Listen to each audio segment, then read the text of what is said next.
하나님, 오늘도 주님 앞에 나와 하나님을 찬양하고 기도드리며 말씀을 묵상하게 하시는 은혜에 감사드립니다. 저희의 눈과 귀와 입을 열어주시고 마음과 영혼을 깨워 주옵소서. 주 예수 그리스도의 이름으로 기도드립니다. 아멘.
저희 눈을 열어 생명의 근원을 보게 하시는 하나님의 은혜와 저희 귀를 열어 자신의 생명을 내던져서 올바른 가르침을 들을 수 있게 하시는 하나님의 은총과 저희 가슴을 열어 매 순간 서로에게 따로따로가 아님을 확인하면서 생명의 충만한 깨달음의 시간들이 될 수 있도록 이끄시는 주님 감사드립니다.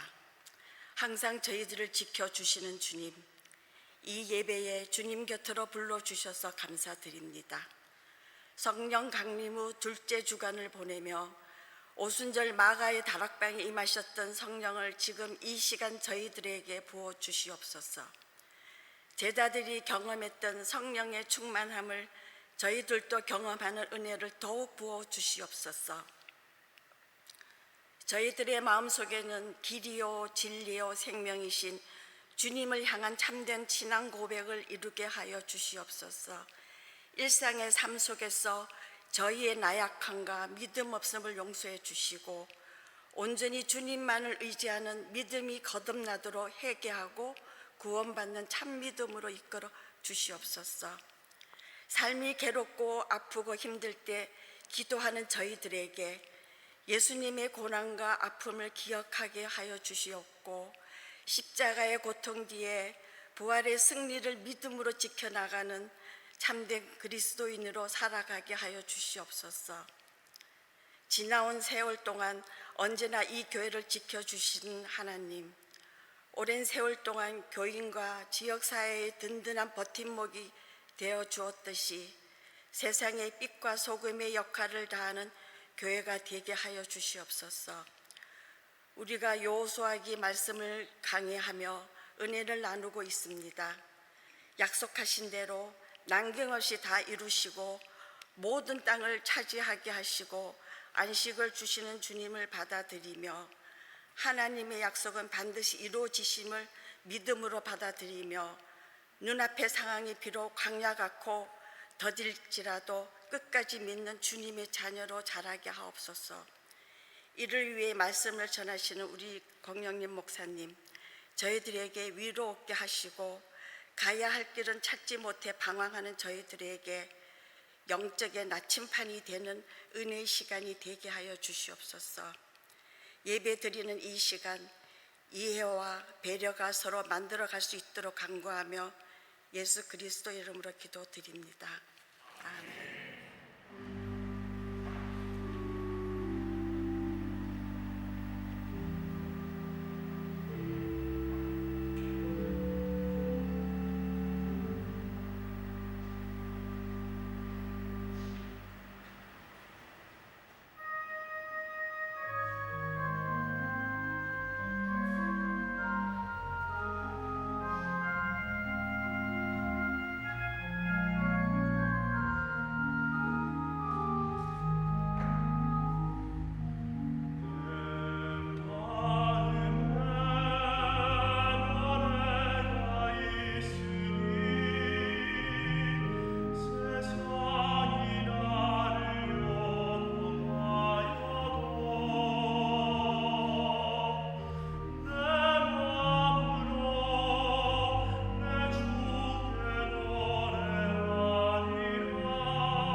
김인원 권사님, 이상민 교우님 감사드립니다.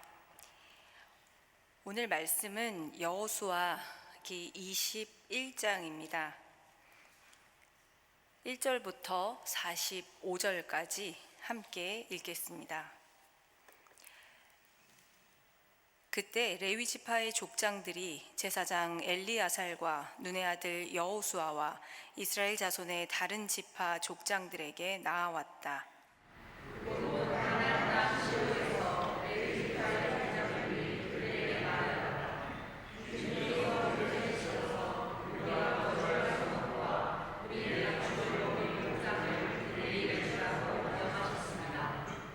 그래서 이스라엘 자손은 주님의 명을 따라 그들의 유산 가운데서 다음의 성읍들과 목장을 레위 사람에게 주었다.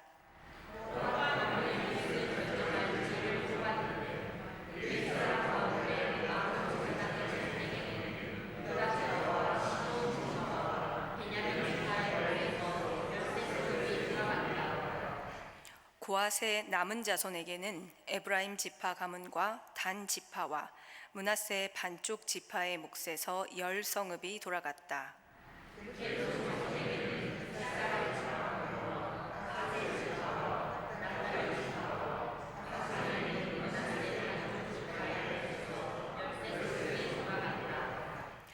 무라리 자손에게는 그 가문을 따라 르우벤 지파와 갓 지파와 스불론 지파의 몫에서 12성읍이 돌아갔다.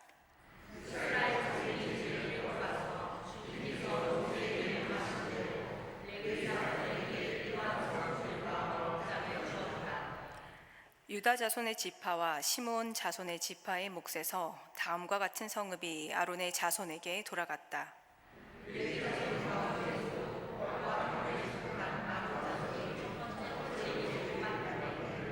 아낙의 아버지인 아르바가 가지고 있던 기럇 아르바 곧 유다 산간 지방에 있는 헤브론과 그 주변 목장을 얻게 되었다.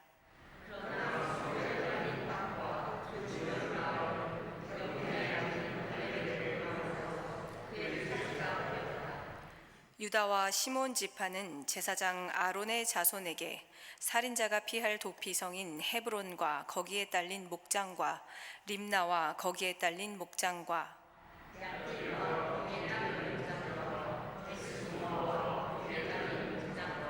홀론과 거기에 딸린 목장과 드빌과 거기에 딸린 목장과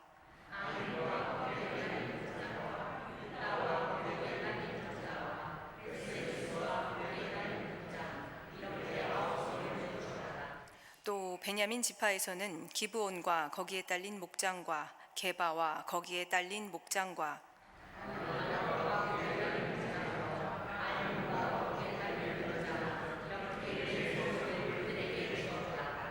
제사장 아론 자손에게는 모두 13성읍과 거기에 딸린 목장이 돌아갔다.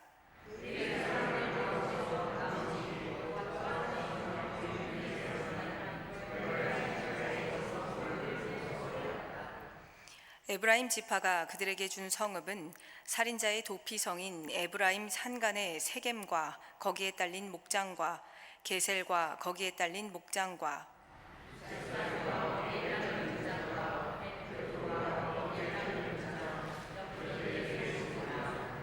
단 지파에서 준 것은 엘드게와 거기에 딸린 목장과 기브돈과 거기에 딸린 목장과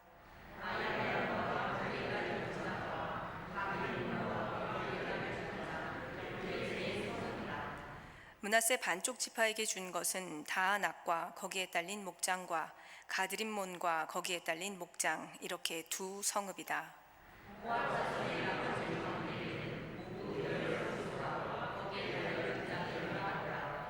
레위 지파 가문에 속한 게르손 자손에게는 동쪽 므낫세의 반쪽 지파에서 살인자의 도피성인 바산의 골란과 거기에 딸린 목장과 브에스드라와 거기에 딸린 목장 이렇게 2성읍을 주었다.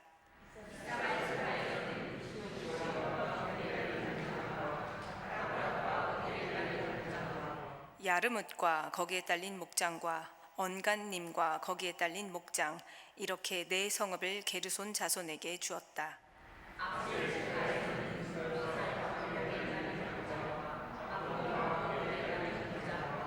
헬갓과 거기에 딸린 목장과 르홉과 거기에 딸린 목장 이렇게 4성읍을 게르손 자손에게 주었다.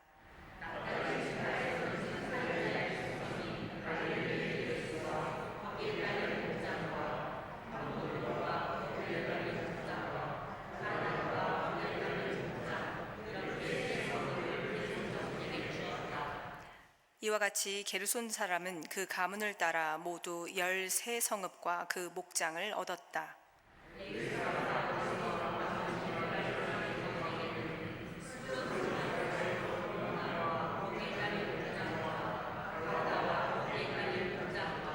딥나와 거기에 딸린 목장과 나할랄과 거기에 딸린 목장, 이렇게 4성읍을 주었다.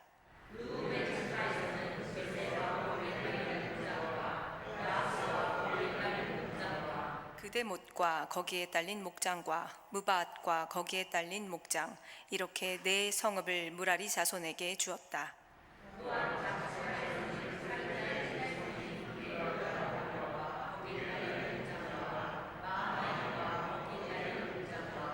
헤스본과 거기에 딸린 목장과 야스엘과 거기에 딸린 목장, 이렇게 모두 4성읍을 무라리 자손에게 주었다.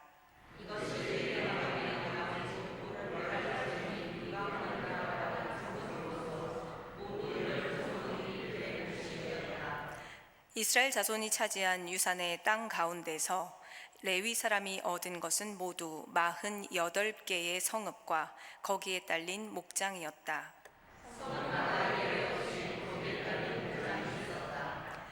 이와 같이 주님께서 이스라엘 백성의 조상에게 주시겠다고 맹세하신 모든 땅을 이스라엘 백성에게 주셨으므로 그들은 그 땅을 차지하여 거기에 자리 잡고 살았다.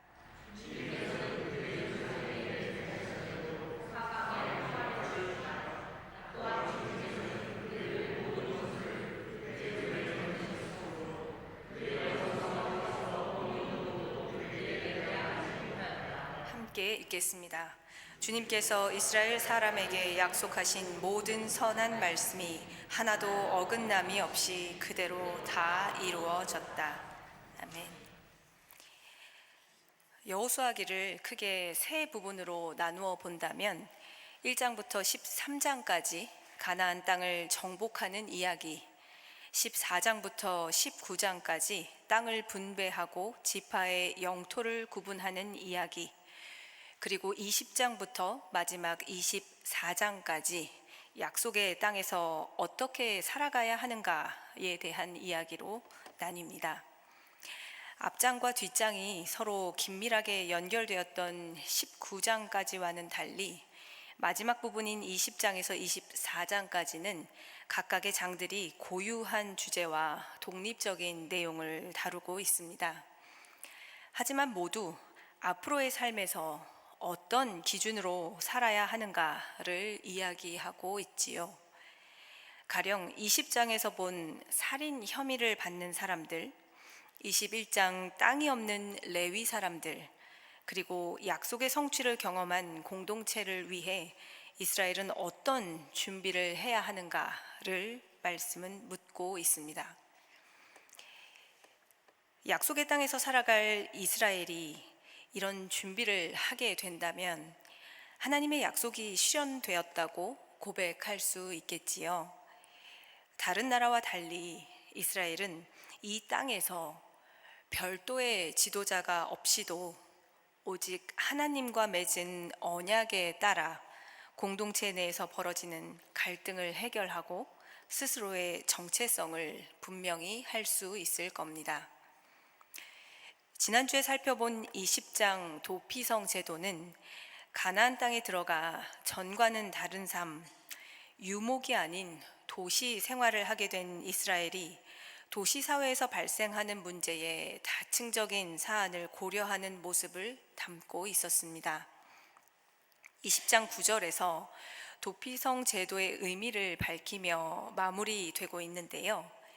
이것은 고의가 아닌 실수로 발생한 살인에 대하여 죄를 저지른 사람이 복수를 당하지 않도록 그의 생명을 보호하기 위해 별도로 구별된 곳에 도피성을 지정했다는 것입니다.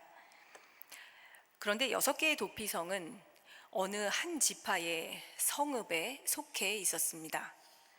오늘 살펴볼 21장 레위 사람의 성읍입니다. 이제 21장은 새로운 문구로 시작합니다.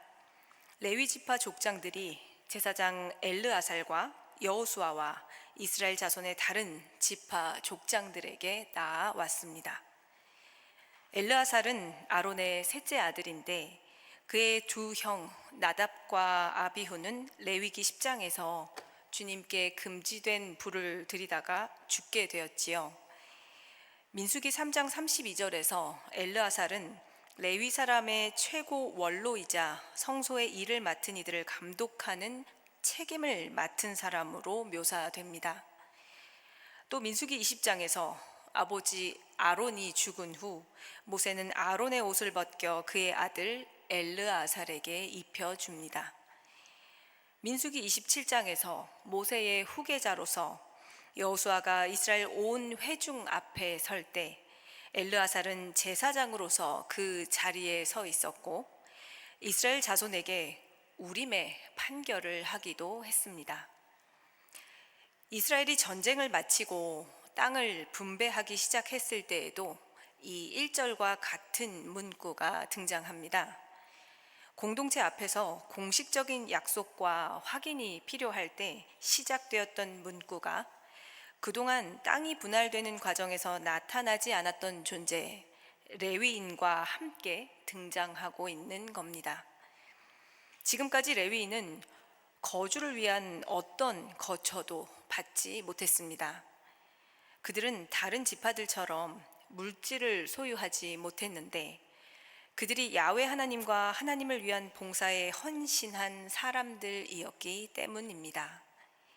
13장 14절에서 모세가 레위 지파에게만 유산을 주지 않은 이유는 하나님께 불살라 드리는 제물이 레위 지파의 유산이기 때문이라고 하였고 33절에서는 하나님이 레위 지파의 유산이기 때문에 유산을 받지 않았다고 합니다. 18장 7절은 레위 지파의 유산을 주님의 제사장이라는 직분이라고 말하기도 합니다. 그런데 14장 4절은 레위 지파가 유일하게 받은 분깃을 그들이 거주할 여러 성읍과 그들이 기를 가축 그리고 목장이라고 말합니다. 2절에서 레위 지파의 족장들은 가나안 땅 실로에서 말합니다. 18장 1절을 보면 이 이스라엘 자손 온 회중은 땅을 정복한 뒤에 실로에 모여서 거기에 회막을 세웁니다. 회막을 세우고 그때까지 땅을 분배받지 못한 지파들이 땅을 분배받습니다. 회막이 있는 실로에서 땅 분배가 이루어졌다는 것은 이 일이 하나님 앞에서 이루어졌음을 드러냅니다. 그리고 같은 장소에서 레위 사람들의 성읍이 배정됩니다. 레위 지파의 족장들은 주님께서 모세를 시켜서 우리가 거주할 성읍과 우리의 가축을 먹일 목장을 우리에게 주라고 명하셨습니다 라고 말합니다. 여호수아서는 하나님이 모세에게 주신 지침들을 여호수아가 신실하게 순종하며 이행했다는 사실을 자주 드러내는데요. 이 구절도 그런 말씀입니다. 레위 지파의 족장들은 그들의 조상 모세 때에 이미 이루어진 주님께 받은 명령을 상기시키고 있다는 점을 강조합니다. 그들이 기억하는 명령은 민수기 35장에 나옵니다. 민수기 35장에는 이스라엘이 유산으로 받는 땅에서 레위 사람들이 살 성읍을 떼어주라는 말씀이 나옵니다. 이것은 모압 평야에서 모세가 하나님께 받은 말씀이었는데요. 이때 하나님은 모세에게 이렇게 말씀하셨습니다. 너는 이스라엘 자손에게 그들이 유산으로 받는 땅에서 레위 사람이 살 성읍들을 떼어주라고 명령하여라.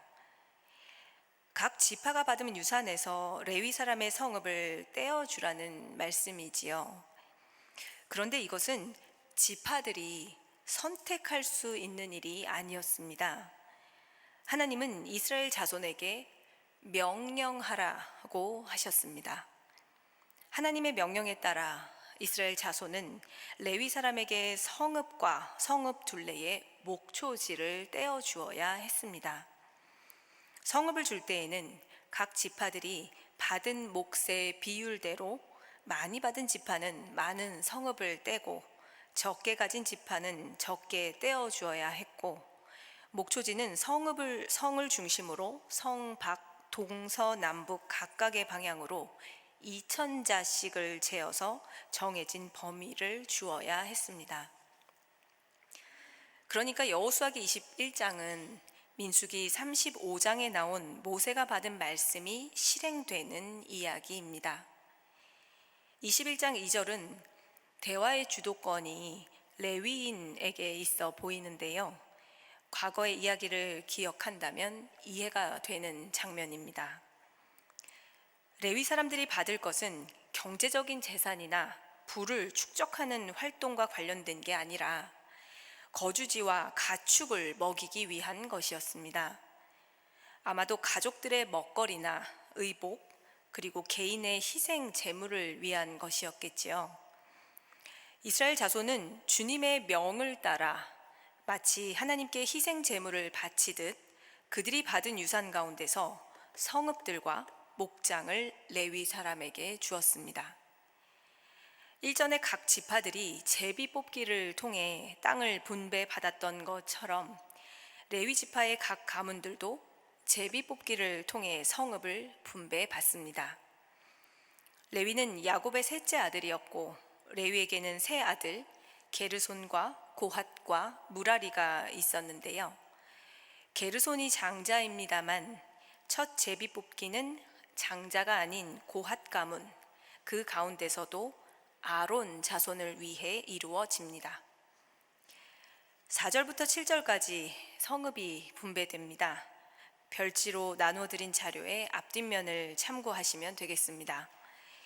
레위의 둘째 아들 고핫에게는 아들이 넷 있었는데 장자의 계보에 제사장 아론과 엘르아살이 있습니다. 그래서 4절은 고핫 자손 중에도 장자 계보인 아론의 가문을 먼저 언급하고 있고, 이들은 13개의 성읍을 받지요. 그리고 고핫의 다른 아들들의 가문에게 모두 10개의 성읍이 돌아갑니다. 6절과 7절은 레위의 다른 아들 게르손과 무라리의 가문이 받은 성읍이 나오는데요. 이렇게 레위 지파가 받은 성읍은 모두 48개였습니다. 9절부터는 각 성읍의 지명들이 언급됩니다. 9절을 보면 다음과 같은 성읍이 아론의 자손에게 돌아갔다고 합니다.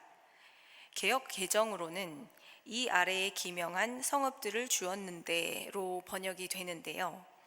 이 구절의 의미가 명확하게 밝혀지지는 않습니다. 이스라엘이 그 성읍들을 계명했다는 뜻인지, 혹은 오래전에 48개 성읍이 이미 명확하게 열거되어 있어서 어떤 왕이라 할지라도 하나의 성읍을 취해 가거나 다른 것을 덧붙여서 이 목록을 함부로 변경할 수 없음을 나타내는 것인지는 알 수 없습니다. 11절과 12절은 여호수아기 14장 6절에서 15절까지 갈렙이 헤브론을 차지한 이야기를 배경으로 합니다. 헤브론 성읍 자체와 목장은 레위 사람을 위해 구별되었지만 12절에서 보듯 성읍에 딸린 밭과 그 주변 마을은 여전히 갈렙의 소유라는 걸 알 수 있습니다. 레위 사람들은 땅에 대해 어떤 정치적인 힘을 행사하거나 땅을 경제적인 수단으로 삼을 수 없었습니다.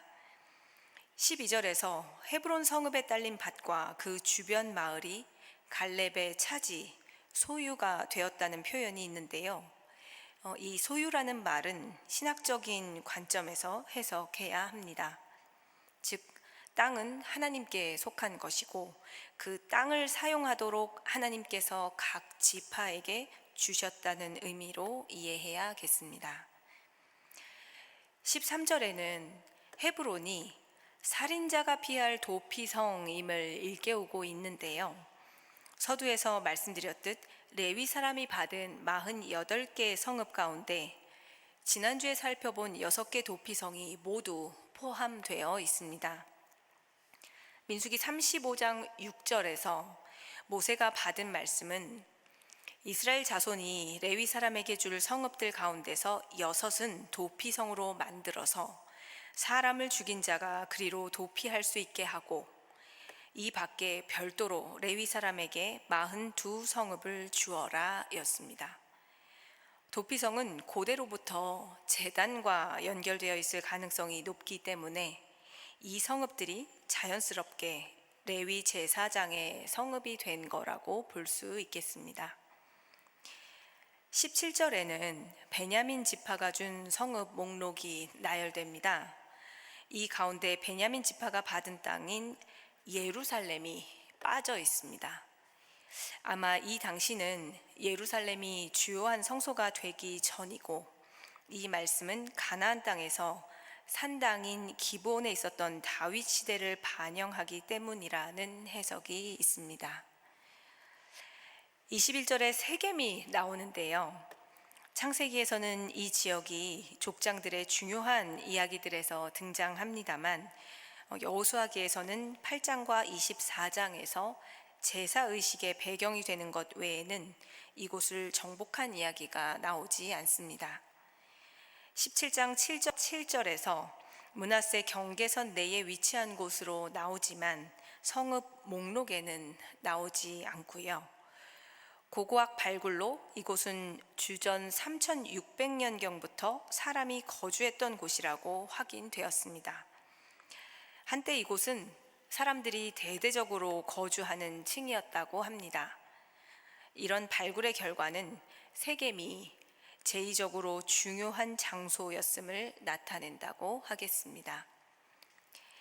긴 목록이 40절까지 이어지고 41절과 42절은 앞의 내용을 정리합니다.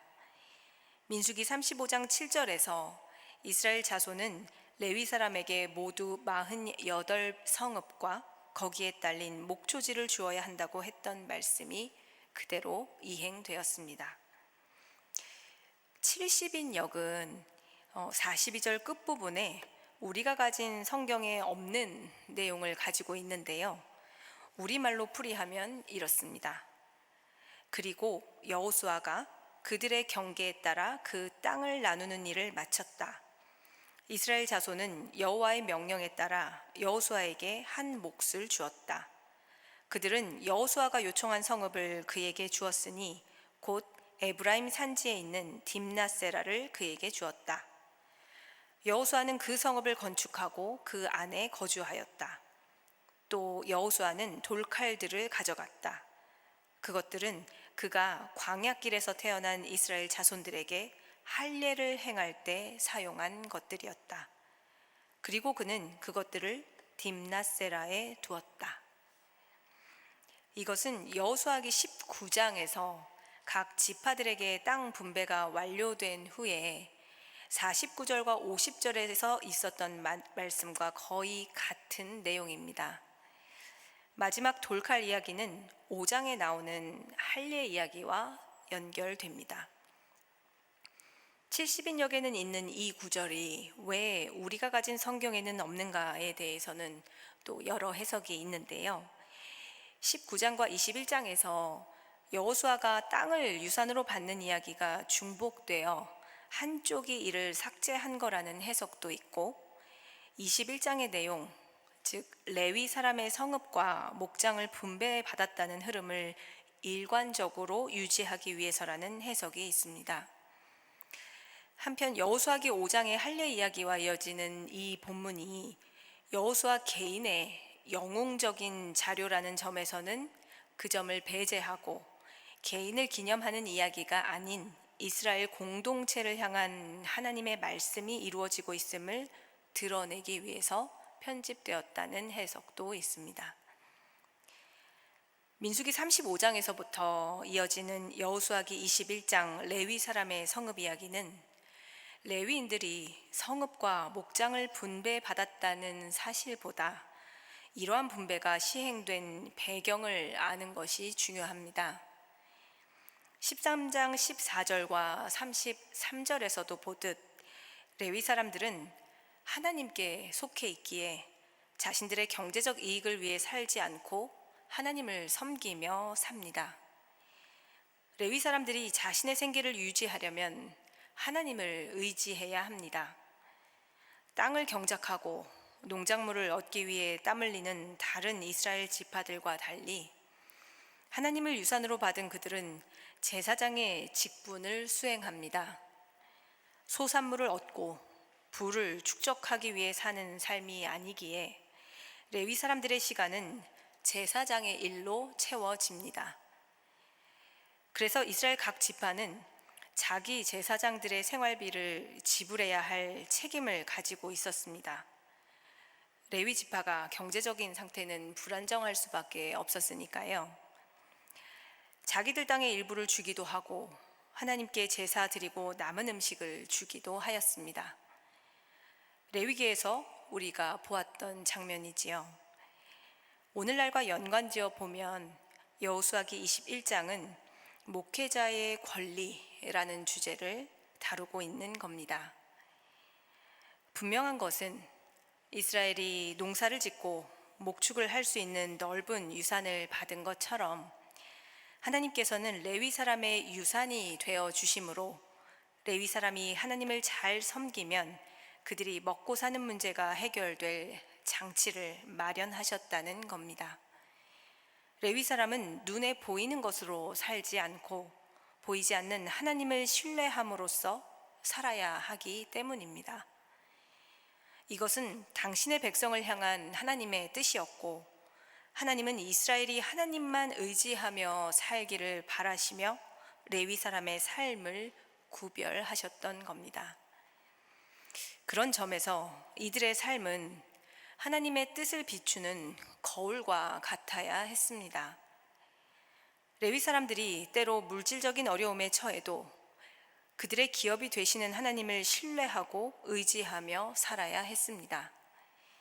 다른 지파 사람들이 예물을 제대로 드리지 않더라도 하나님을 향한 믿음을 가지고 살아야 했지요. 궁핍할 때에도 그들에게는 거할 집과 가축을 기를 목장이 있었습니다. 적어도 집이 없어서 떠돌지 않도록 하나님께서는 레위 사람들에게 성읍을 주셨습니다. 신명기 12장 12절에서 모세는 이스라엘에게 말합니다. 요단강을 건너가서 유산으로 받은 땅에 정착할 때에는 주 당신들의 하나님을 앞에 모시고 즐거워하십시오.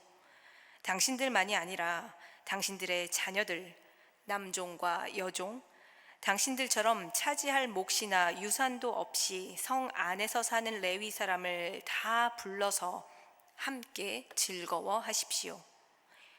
14장 27절과 29절에서도 성 안에서 당신들과 함께 사는 레위 사람은 유산도 없고 차지할 몫도 없는 사람들이니 그들을 저버리지 않도록 하십시오. 당신들이 사는 성 안에 유산도 없고 차지할 몫도 없는 레위 사람이나 떠돌이나 고아나 과부들이 와서 배불리 먹게 하십시오. 그러면 주 당신들의 하나님은 당신들이 경영하는 모든 일에 복을 내려 주실 것입니다. 레위 사람이 하나님을 신뢰함으로써 그들의 먹고 사는 문제가 해결되었던 것처럼 모든 이스라엘 자손들도 유산으로 받은 땅에서 농사를 짓고 가축을 기르며 풍성하게 먹을 수 있었지만 그런 먹거리나 삶의 풍요는 자신들의 힘이나 유산으로 받은 땅이 보장해 줄 수는 없었습니다. 그들이 땅을 가꾸고 가축을 기르듯 하나님께서 그들을 기르시고 하나님께서 그들에게 복을 주셔야만 땅은 소출을 얻을 수 있었습니다. 하나님은 레위 사람과 그들의 삶을 통해 이 사실을 깨닫기를 바라셨던 겁니다. 신명기 8장 11절에서 20절까지는 약속의 땅에 들어간 이스라엘이 주님으로부터 받은 명령과 법도를 잊어버리지 말라는 경고의 말씀이 담겨 있습니다. 레위 사람을 택하시어 모든 이스라엘이 레위 사람의 삶을 보고 세상을 살아가는 삶의 원리를 보고 그와 같이 살아갈 때 그들은 비로소 눈에 보이지 않는 하나님을 의지하며 살아낼 수 있었습니다. 41절과 42절이 21장의 내용을 마무리하는 말씀이었다면 43절부터 45절까지는 여호수아 1장부터 이어진 땅의 정복과 분배 이야기에 대한 마무리 말씀입니다. 44절을 보면 주님께서는 그들의 조상에게 맹세하신 대로 사방에 평화를 주셨다고 합니다. 하나님은 믿음의 선조인 아브라함에게 땅을 약속하셨습니다. 그리고 아브라함의 대를 이어 약속을 이어가십니다. 아브라함, 이삭, 야곱에게 하신 이 약속 덕분에 이스라엘은 출애굽을 하게 되었고 광야를 지나 가나안 땅에 들어가게 됩니다. 비록 출애굽 세대는 그 땅에 들어가지 못했지만 하나님은 그들의 조상에게 하셨던 약속을 기억하셨고 여호수아를 통해 이스라엘이 그 땅에 들어가 땅을 유산으로 받게 하셨습니다. 여호수아기 11장 23절은 여호수아는 주님께서 모세에게 말씀하신 대로 모든 땅을 점령하고 그것을 이스라엘 지파의 구분에 따라 유산으로 주었다. 그래서 그 땅의 전쟁이 그치고 사람들은 평화를 누리게 되었다고 합니다. 아브라함과 맺은 하나님의 약속이 현실이 된 겁니다. 그런데 여호수아기 11장 23절 전쟁이 그치고 평화를 누리게 되었다는 말씀은 신명기에서부터 이어지는 가나안 땅 정복과 전쟁의 종식과도 관련이 됩니다. 신명기 3장 20절에서 요단강 동쪽에 자리 잡은 지파들에게 모세는 요단강 서쪽으로 가서 그 땅을 차지하고 나서 다시 돌아오라고 말을 하는데요. 이때에도 주님께서 당신들과 마찬가지로 당신들의 동기들에게도 편히 쉴 곳을 주실 것이니 라는 말을 먼저 합니다. 땅을 차지하고 그러니까 전쟁을 끝내고 안식을 얻게 된다는 같은 표현이 있는 것이지요. 요단강을 건너갈 때부터 이스라엘에게 두신 하나님의 목적이 있다면 이 안식, 쉼, 평화가 아니었을까요? 신명기 12장 9절과 10절에서는 이스라엘이 아직 유산으로 받을 땅에 이르지 못한 상태를 안식을 얻지 못한 것으로 간주합니다. 동시에 요단강을 건너가서 유산으로 받을 땅에 정착할 때를 하나님께서 안식을 주시고 평안히 살게 하실 때로 표현합니다. 또 이때부터 비로소 하나님께 제사를 드리고 제물을 바쳐야 했습니다. 신명기 25장 19절에서는 약속의 땅에서 적들, 곧 아말렉 사람을 물리치는 것을 또한 안식을 누리는 때로 표현하기도 합니다. 여호수아기 1장 13절에서 15절까지는 여호수아가 요단강 동쪽을 차지한 세 지파 루벤, 갓, 므낫세 반쪽 지파에게 말합니다. 요단강 동쪽의 이 땅은 당신들이 편히 쉴 곳이니 이제 다른 지파를 위해 무장하여 요단강 서쪽의 땅을 함께 정복하라고 말입니다. 그러면서 여호수아는 모세가 신명기 3장 20절에서 했던 말과 똑같은 말을 합니다. 주님께서 당신들과 마찬가지로 당신들 동기들에게 편히 쉴 곳을 주실 때까지 그들을 도우라고 말입니다. 여호수아는 하나님께서 모세에게 말씀하신 대로 모든 땅을 점령했고 그것을 이스라엘 지파의 구분을 따라 유산으로 주었습니다. 그 땅에서는 전쟁이 그치고 사람들은 평화를 누리게 되었다.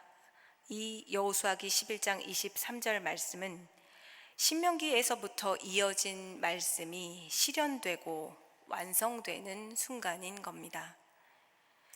그런 의미에서 하나님을 유산으로 삼은 레위 사람들에게까지 거주할 성읍과 목장이 주어진 이후에야 21장 44절 주님께서는 그들의 조상에게 맹세하신 대로 사방에 평화를 주셨다는 말씀이 자리한다는 것은 이제 비로소 대적하거나 전쟁을 하지 않는 상태가 되었고 약속받은 안식과 평화가 이루어졌음을 나타낸다고 하겠습니다. 이제 하나님의 약속이 이루어졌습니다. 그런데 13장 말씀에서는 가나안 땅에서 아직 정복하지 못한 지역들도 나오고 사사기 1장에서도 아직 싸워야 할 가나안 사람이 남아있다는 사실을 기억하실 겁니다. 21장의 맥락과 어긋나는 내용이지요. 그렇다면 21장은 굳이 왜 하나님께서 맹세하신 모든 땅을 주셨다며 완료의 형식으로 말씀을 기록했을까요? 아마도 이 말씀을 기록한 사람이 강조하고 싶었던 게 있었기 때문일 것입니다. 21장은 약속을 이루시는 하나님을 전하고 있습니다. 나중에 이스라엘의 정치적인 상황이 어떠하든지 나라가 남과 북으로 분리하든 멸망하든 포로로 잡혀가든 하나님은 당신께서 약속하신 바를 백성 이스라엘에 신실하게 이행하셨다고 믿고 전하고 싶었기 때문입니다. 하나님은 모든 원수를 이스라엘 손에 넘기셨고 그들의 원수 가운데 어느 누구도 이스라엘에게 대항하지 못했습니다. 전쟁의 위협이 남아 있었지만 이스라엘은 약속을 신실하게 지키시는 하나님을 믿고 순종하며 이 땅의 삶을 마주해야 할 겁니다. 오늘 말씀은 하나님이 약속하신 모든 선한 말씀이 하나도 어긋남 없이 그대로 다 이루어졌음을 강조하며 마무리됩니다. 우리는 하나님을 믿으며 하나님께서 당신의 약속을 틀림없이 이루시는 분이라고 고백합니다. 그런데 하나님을 믿는 사람들은 긴 역사를 단순히 시간의 나열로만 보지는 않습니다. 하나님의 사람들은 자신의 역사를 하나님께서 하신 약속이 성취되는 과정으로 이해합니다.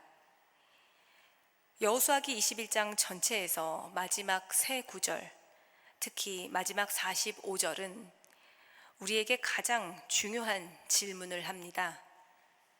하나님은 때로 경고하시고 심판하는 말씀을 하시면서 하나님을 믿고 따르는 백성을 위해 하나님의 역사를 이어가십니다. 하지만 문명이 발달할수록 우리는 하나님이 역사를 주관하신다는 고백을 하기보다는 의심합니다. 약속하시고 때로 심판하시는 하나님의 말씀을 들으라는 소리를 힘이 없는 연약한 말로 듣습니다. 당장 벌어지는 역사적인 사건들에 대해 하나님의 말씀이 어떻게 성취되고 있는지를 바라보려는 노력을 피곤하게 여깁니다. 여호수아기 21장 말씀은 하나님을 믿으며 하나님의 백성으로 살아가는 사람들에게 말씀이 곧 그들의 역사요, 현실이 될 거라고 말합니다.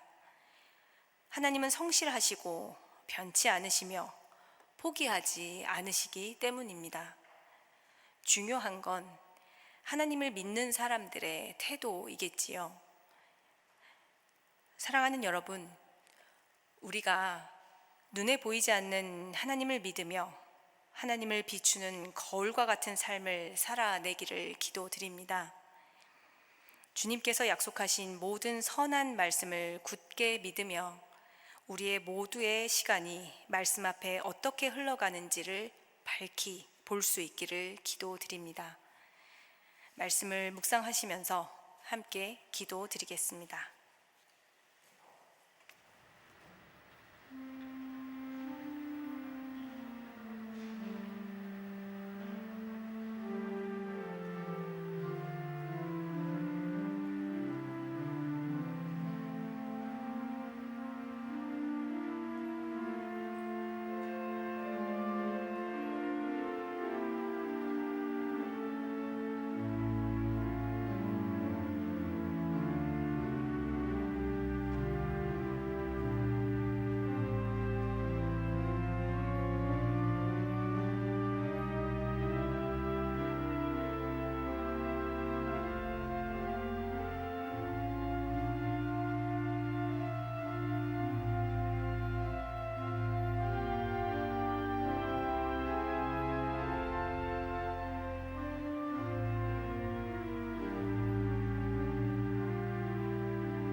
하나님, 약속의 땅에 들어가 어떠한 삶을 살아내야 하는지 말씀을 통해 생각합니다. 주님, 부디 저희가 하나님을 맑게 비추는 거울이 되는 삶을 살아내게 하옵시고, 세상의 가치와 기준에 흔들릴 때마다 다시 말씀을 의지하여 저희 자신과 공동체를 깨우게 하옵소서. 주 예수 그리스도의 이름으로 기도드립니다. 아멘.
주의 기도 드리겠습니다.